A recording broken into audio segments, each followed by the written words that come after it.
Hey everyone, welcome back to the channel today. Get my light turned on here. We've got a little update on our 1960 Howe pumper that we're going to turn into an off-road type of firefighting vehicle. Correct me in the comments if I'm wrong here. Is it a 4x6 or 6x4 since it's got 6 wheels on it? I don't know. I'm not that schooled on off-road vehicles. So somebody tell me which one's correct and I will correct my title. So we done a little work last night on getting the axles on. All the wheels and tires are put in place. They're not glued per se yet. So I'm going to turn this around and we're going to show you what I did and how I got there. So we're having coffee today from the greatest coffee cup ever. I got the lamp back there. I love that show. All right. I think this will work. We'll move this out of the way. So here is the basic frame right now. And we got our cab in place. We are nice and level. Now I'll start taking all this apart a little bit, so you can see what I'm talking about. We'll just let the back tires and wheels fall off. The cab.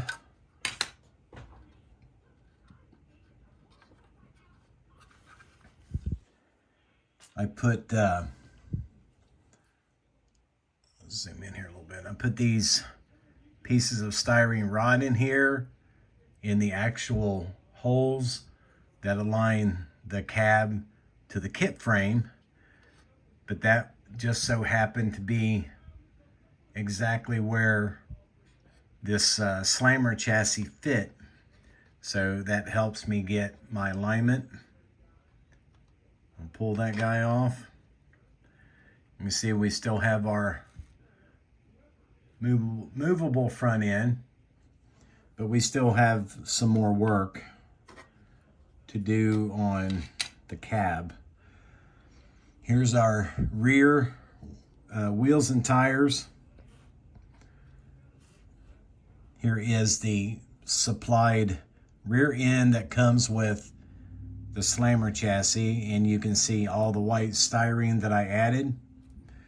I drilled this all the way through, put in a 100,000th rod, and now our wheels and tires will simply glue onto that.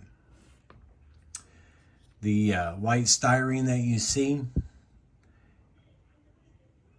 I can't remember what size this was. I think it was 40 thousandths by 156. But I needed something of equal distance from the top of this frame so that I could line the wheels up together. So after figuring all that out, I came up with the styrene. I glued it straight on there, and then I added these pieces to the back of the rear leaf springs, and just added, you know, a little bit more glue point to the frame, and then I was able to use the Tamiya extra thin to combine styrene to styrene. So we should get a better grip on that.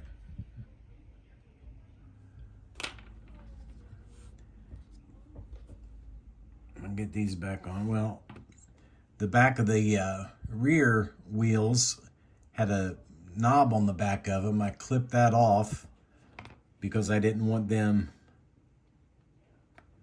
I didn't want them sitting super wide of the fronts. So we got those tucked in a little bit.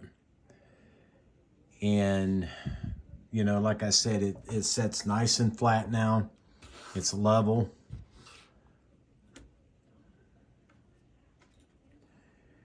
Then we added some fender flares to underneath of the cab. I'll get that back on there. There we go.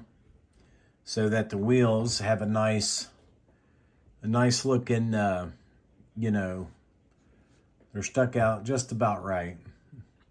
Still have to do a lot of sanding. Get that back a little bit. I have to clip this off and angle this out to match the fender, because right now the tire is hitting down here. So we'll get that eliminated. We will reform and shape this a little bit, because that will create the start of our running board going all the way back.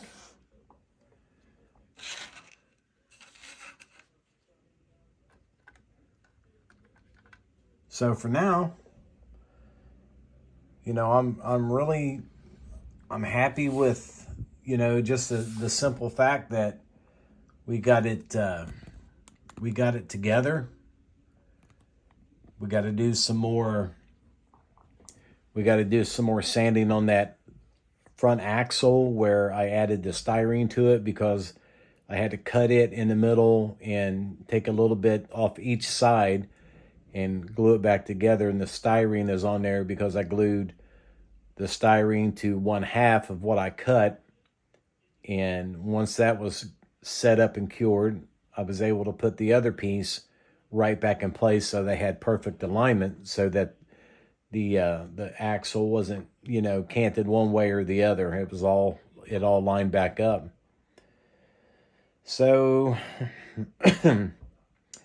I think that's about it for right now. I will, what am I going to do? I'm going to work on that cab a little bit.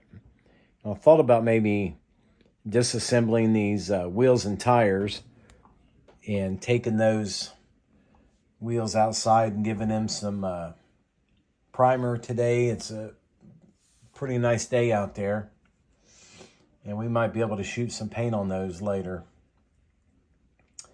And we'll work on the fender flares before we even attempt to think about working on the body.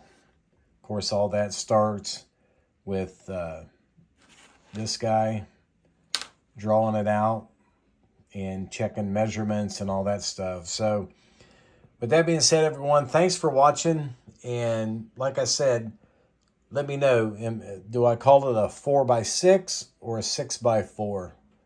I don't really know.